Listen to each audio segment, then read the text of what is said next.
execute on Renata is not a necessarily the best match. This is a man that we love for his engage supports and his, frankly, in a positive sense, unhinged level of engaging. Yeah. We've seen him, like, flash in on people to try and handshake them level 1, 2. The match against KT comes to mind.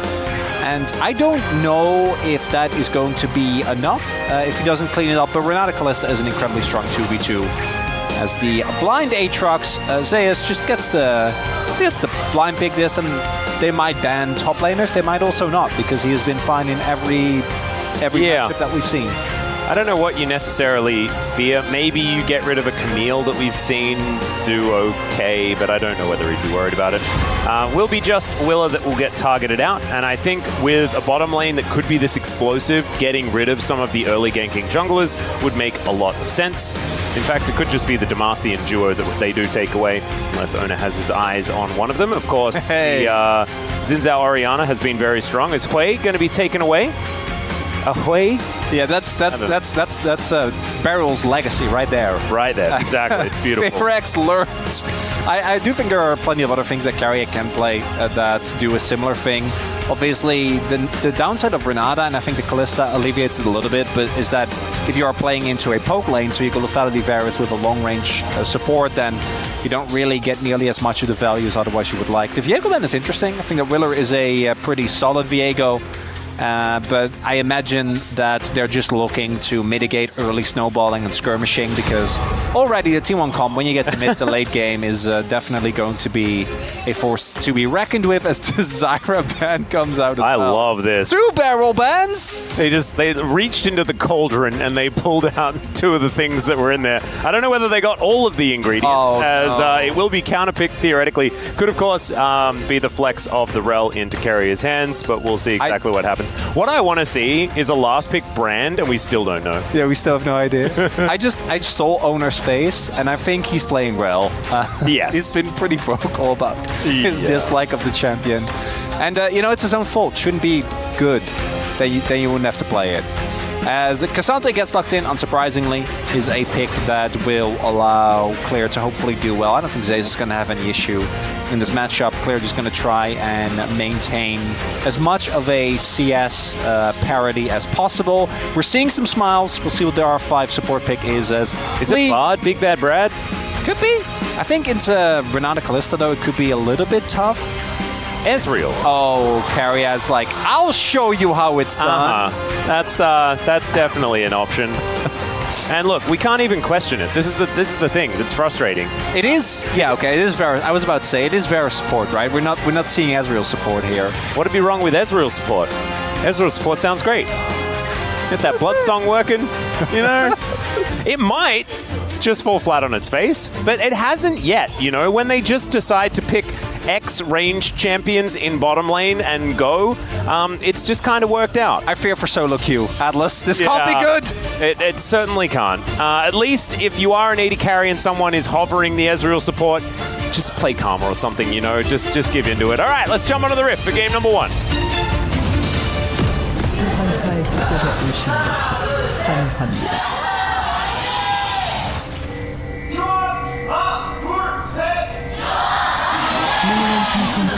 All right, here we are, ladies and gentlemen, onto the Rift for game number 1, FearX versus T1.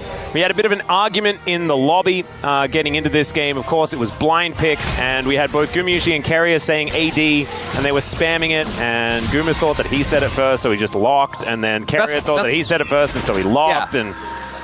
that's why they both went Doran's Blade. Yeah, that's why there's a competition going now. Whoever gets a game of chicken. Yeah, whoever gets the most CS gets to actually farm. The other person has to buy a World Atlas. I mean, it's just a bit of it's an archaic strategy that has really lasted all the way until 2024 here in LCK.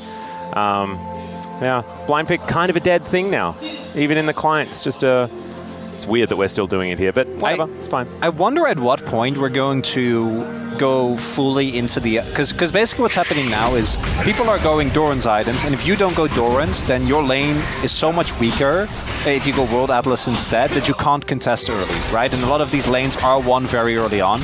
In the level 1, as we're seeing already, extremely aggressive trading is going to come through here. As Yeah, execute already ignited. Carrier just pressing the button. The last time that this was played was Pumandu 4,000 days ago against Modo.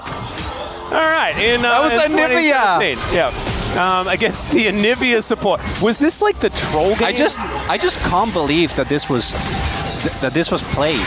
That's what boggles my mind. Ezreal support? Didn't have Ezreal at some point like an insane steroid he could give to other people? His W used to be a heal and a steroid, yeah. Essence Flux has gone through some changes. A lot of versions. Oh dear. Well, that's a good little throwback there. But they can't even, like, I don't even know if they died to a gank here. Well, Gumayusi, he might be in a little bit of trouble. Does have to heal. There's the flash forward from Henna as Carrier is trying to get aggressive. Doesn't have the ignite, but just needs another auto attack. The flash forward from Execute does absolutely nothing. And now Carrier's trying to pop off. He just needs one more, but he's not going to get there. It's a double for Willer in the end. And that definitely is a decent start for Fearex. All right, we have our answer. They do, in fact, go down. Beautiful gank there from Willer, and this is something that Gumayusi and Carrier, I think, feeling confident because of the lead that they were able to build very early on.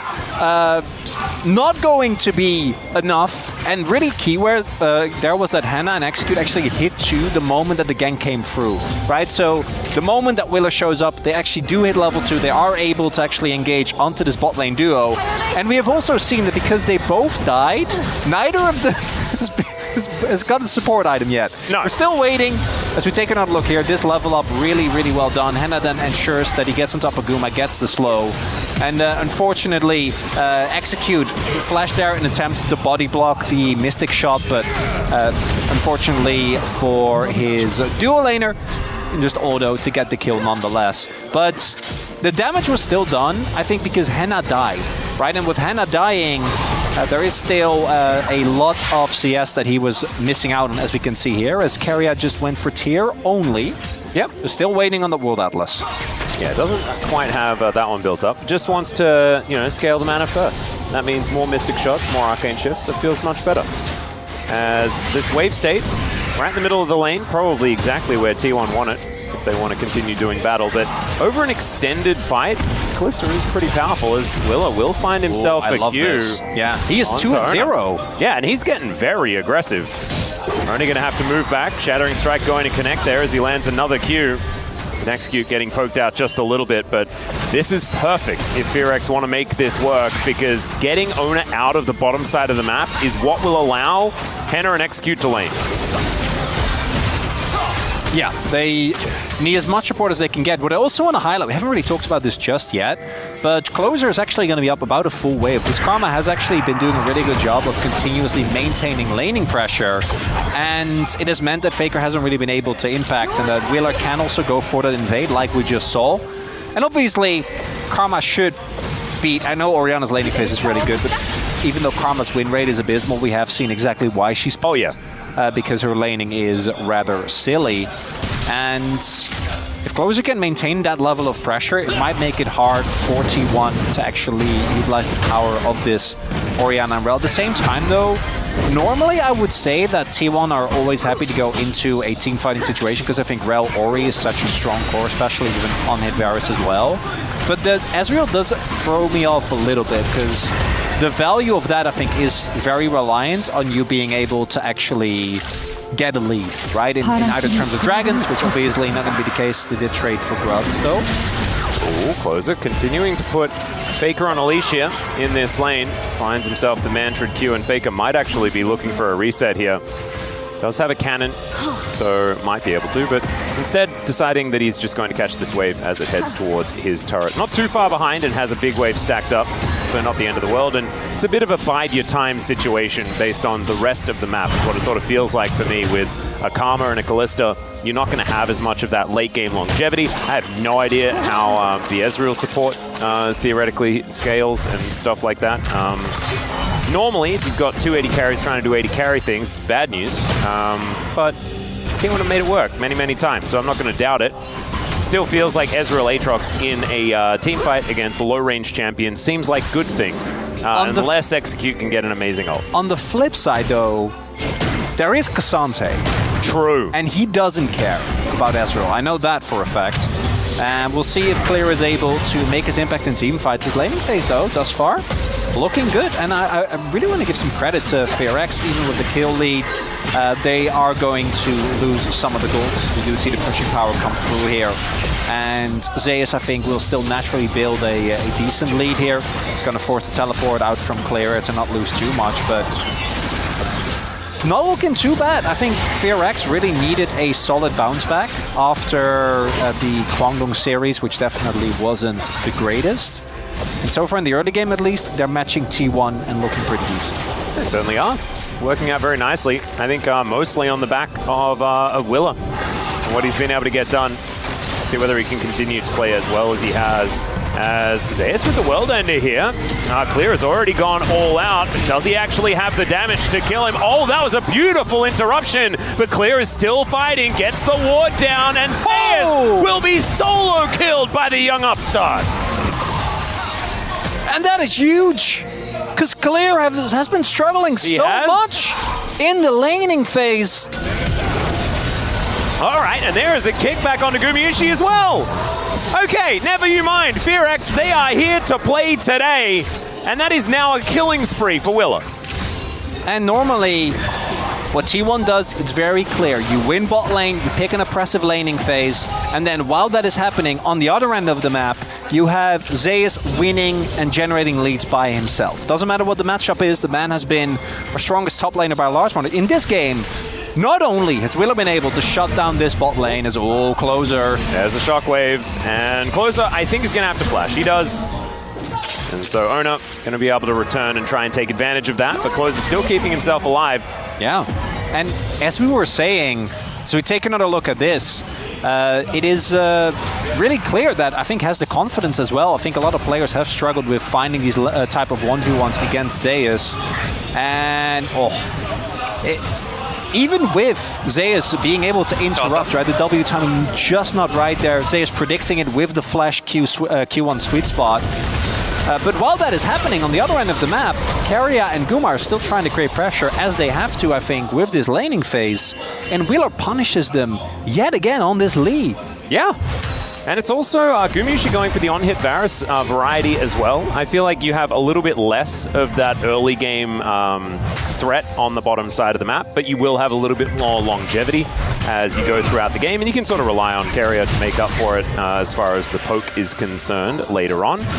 But this is a game that is now, it's about T1 getting themselves in a better position where they can actually fight for a late game. But Willa has decided that he does not want late game to happen. It's almost up. Yep, he's just done with that, as we have the pullback already with that World Ender, and Willa's in melee range. He can kick whenever he likes. Ona will turn up though, gets the kick through. That was so sick from Willa, but now the distance is being created. He avoids the Q. Closer. And T1 are still here. They're going to need Closer to turn up, and there he is. Another kill for Willa and a flash out from Ona. And FearX, a couple of days off, and the team looks unrecognizable. Clear on the Cassante, together with Willer, look for the gank. Zeus is able to outplay it initially. Ona shows up, and it looks like things might backfire, but then Closer, great timing. We'll have to pay for this with a play towards the mid lane, but is still going to be very, very happy with that. And FearX actually building a lead here in terms of gold. Yeah, looking really nice. Gumayusi Keria, knowing that there was a jungler on the top side of the map, things should be all right. As Keria going for the classic AP Ezreal. Oh yeah, AP Sport Ezreal, of course. Yeah. Naturally. Just has a better 2-item spike. You're likely to only get to 2 items. I think that's the thinking. Actually, I have no idea. Just trying to guess, as Faker is going to get queued. Does take a lot of damage, has very little mana, so probably wants to go home. Teleport in hand, so isn't going to miss out on too much if he decides to do so, but instead just going to stick around, wait for this one to crash. Try and get a bit of a reset. Some more plates on the verge of falling down here. A couple of autos, and Gumayusi will have that one. There it goes, with the help of the minions. So still able to stay within touching distance as far as gold is concerned. But FearX, they are off to the races this game. Looking a lot better than was expected. And I think a lot of it does come from closer on this Karma being able to generate so much pressure. Even with this pick not being that successful when it comes to winning, we have seen how obnoxious it can be in lane. And a lot of the losses were also into Senna, who I think does a really good job, especially when paired with a Nautilus, mitigate the poke that comes out in these mid-game fights. That's going to be 2 Drakes now and a Hextech possibility for FearX. And I think that we do see T1 still. This is by no means a lead that is impossible to come back from, right? We do have the plates still going overwhelmingly in their favor, particularly towards the bot side of the map and also towards top. We do have the gold still being pretty even. It is a nice lead, but not enough by itself as they go in. X-Gates coming on over here as Owner will get queued. Faker moves over.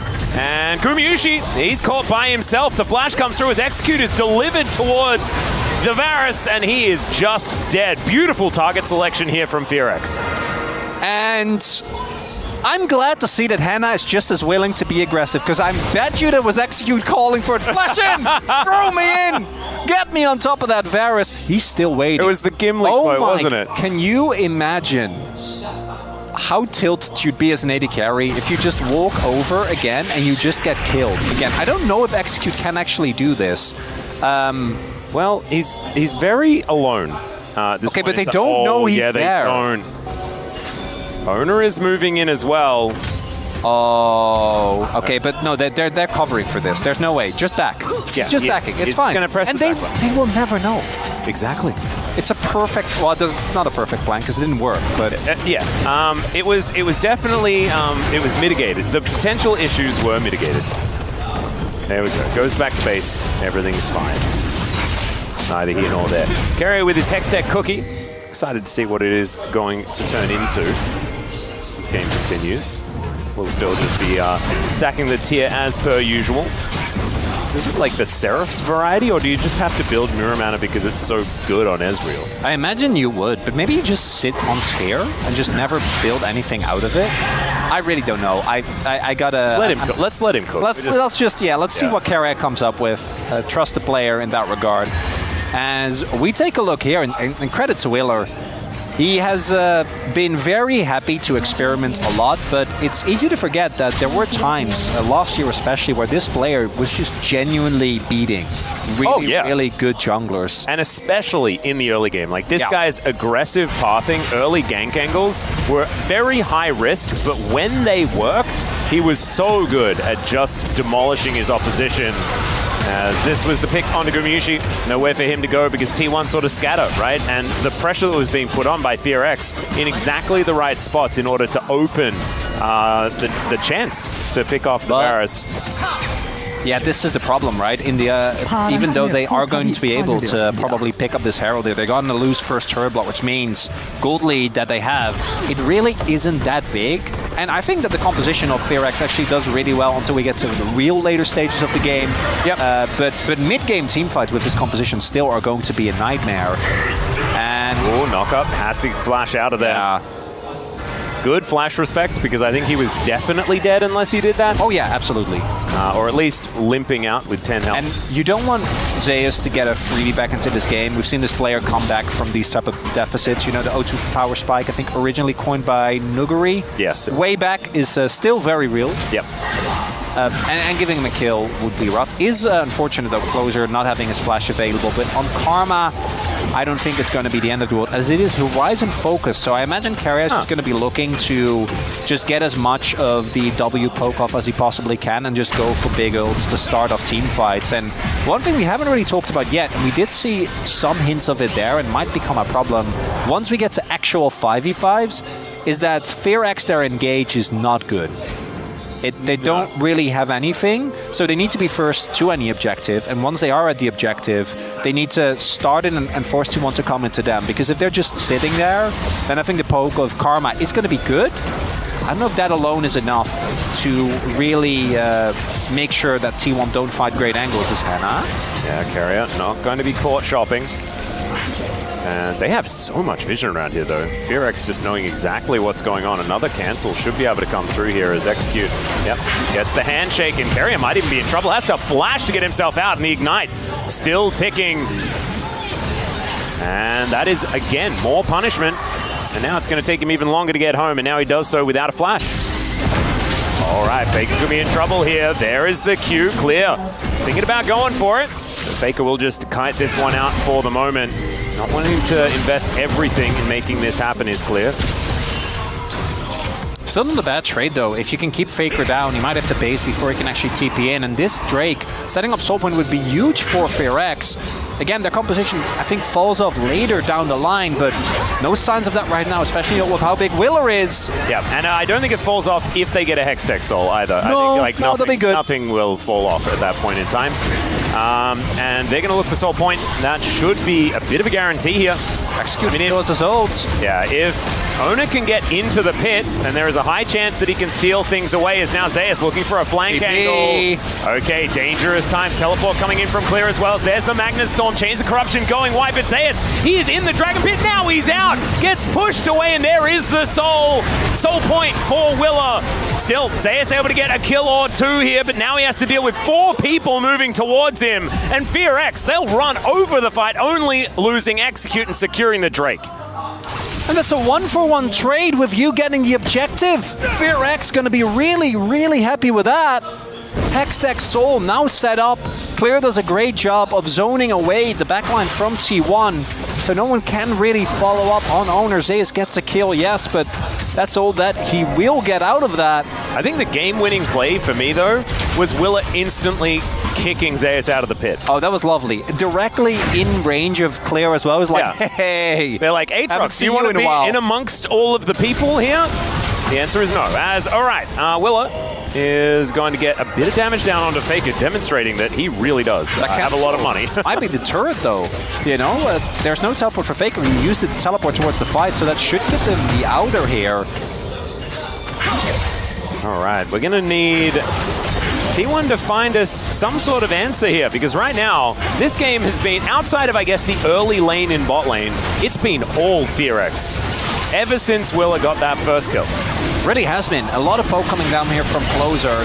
And then the handshake as well. That alone is already kind of tough to deal with. And then we see the T1 backline trying to move forward, but so much time is bought by the hostile takeover. And then by the time that is timed out, Zeus has gone in, but Clear is keeping everyone away, doing his job as Cassante of standing there menacingly, and the opponents knowing that they can't really go past you. And we're seeing with the itemization as well, Clear is going really heavily into the armor. Gumayushi already hasn't had a great time in this game, and I think Orianna is really, really strong. Faker is still doing a good job in terms of gold, but not really going to be, even with the itemization of Clear, able to, in any fast enough pace, chew through this Cassante. No, and he'll have a Rooker on the next item purchase. He will. And then it'll be impossible to do damage to him, as we have seen many, many times.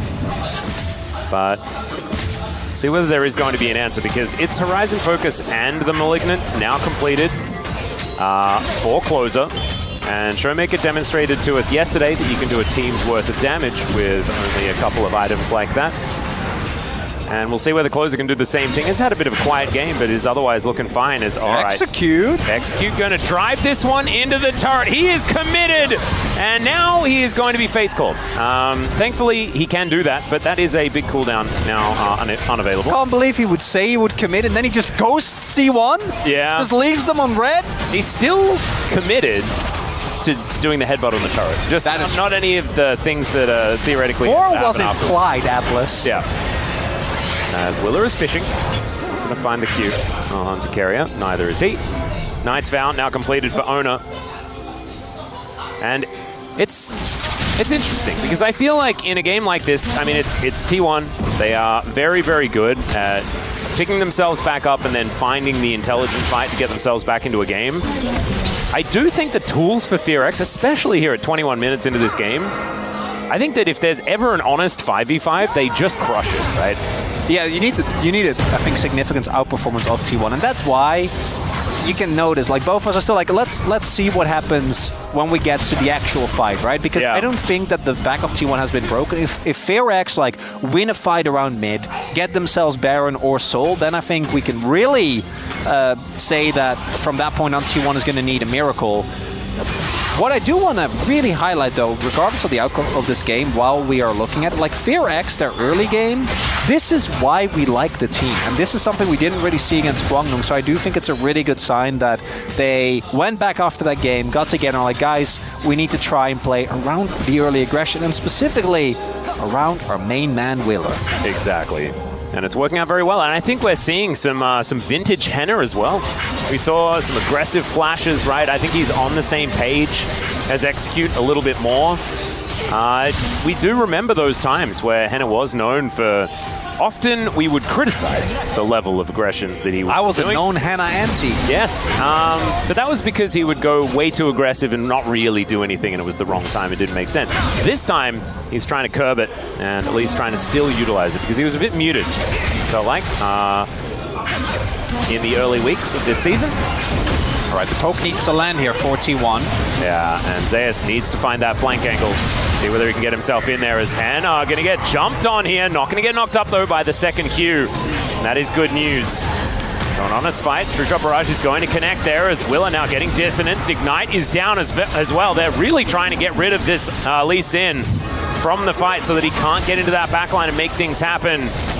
Q's coming in, but a lot of this poke on the side of Fearex isn't landing until now, where the handshake comes back in. But that is an Aatrox. I don't know whether you want that one as the Magnustorm flies forward, and it's Gumayushi that blows him up, and now Zeus will just jump all over them, and that's a clean ace.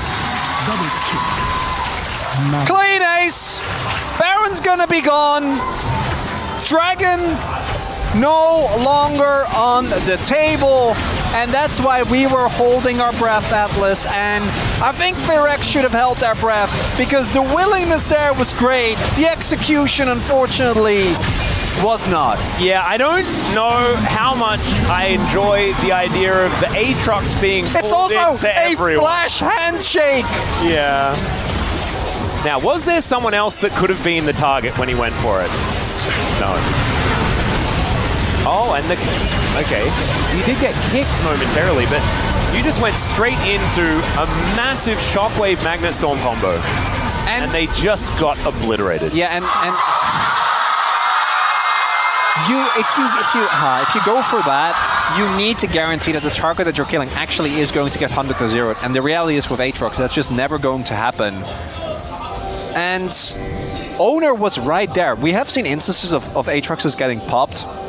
Yeah. Not what people focus in, but that is when he's isolated, when he's on a flank angle.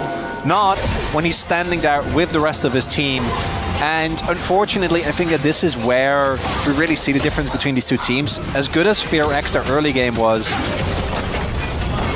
they couldn't hold the bluff, right? You need to just, I think you just go towards Baron and start it up. And often we criticize teams that do that, but in this scenario, I actually think it's valid. It is also hard for T1 to reliably engage onto you. You need to force them to do something.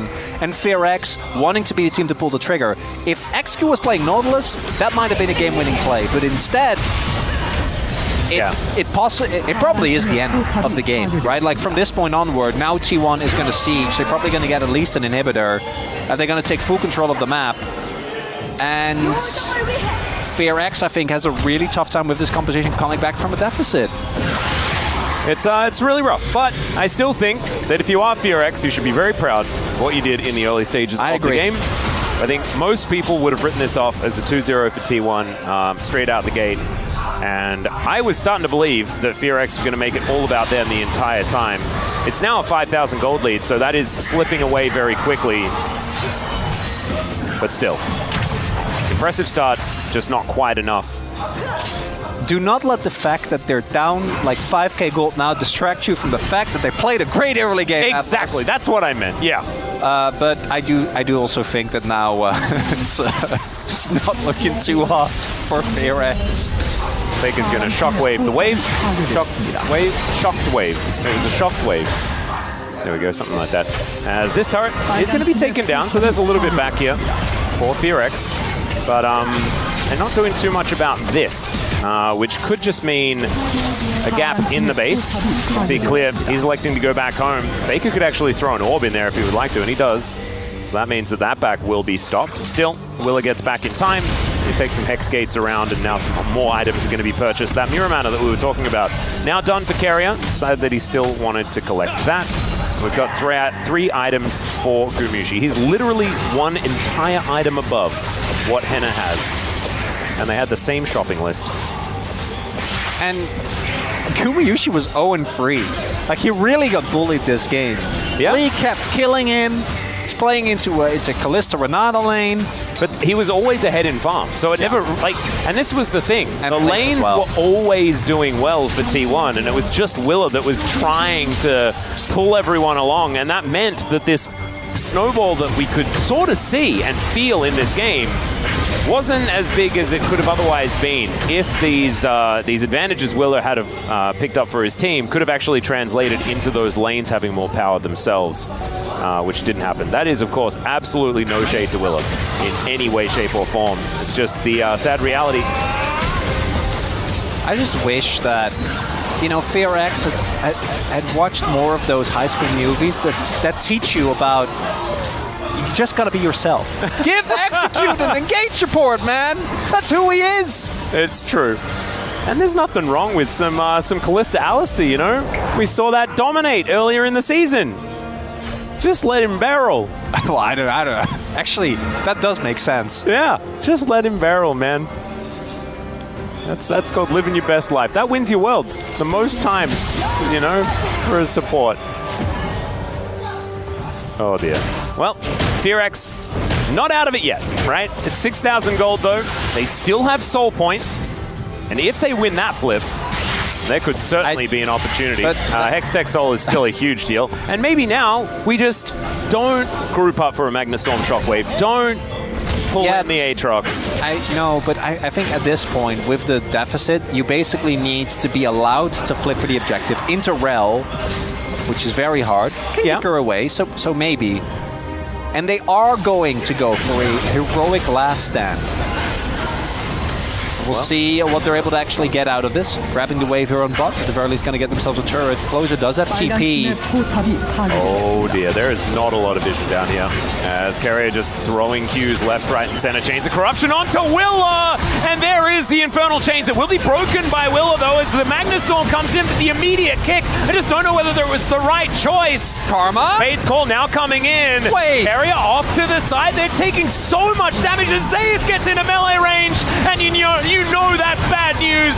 There goes Clear, and now it's Whitewash once again. T1 just tear them to shreds. And that's gonna be the end of game number 1. The deep teleport from Closer on Karma, unfortunately not gonna be enough to turn the fight. Guma finds an ultimate on top of the Lee Sin. And now T1 gonna get themselves up 1-0. Carrier played Ezreal. That did happen. He did, and he has a win on Ezreal as well. And that's what matters. He's collecting all of the 80 carries, needs to try and get a win on all of them in the support role as well. Let's try and get in there and just distract them, but it looks like the next turrets are on the minds of T1. Execute will be executed, and Willa, he's not going to find a way this time. Henna trying to defend, but this Nexus is going to go down, and T1, it looked a little bit dicey in the early game, but if you set up for the team fights right, it is going to work.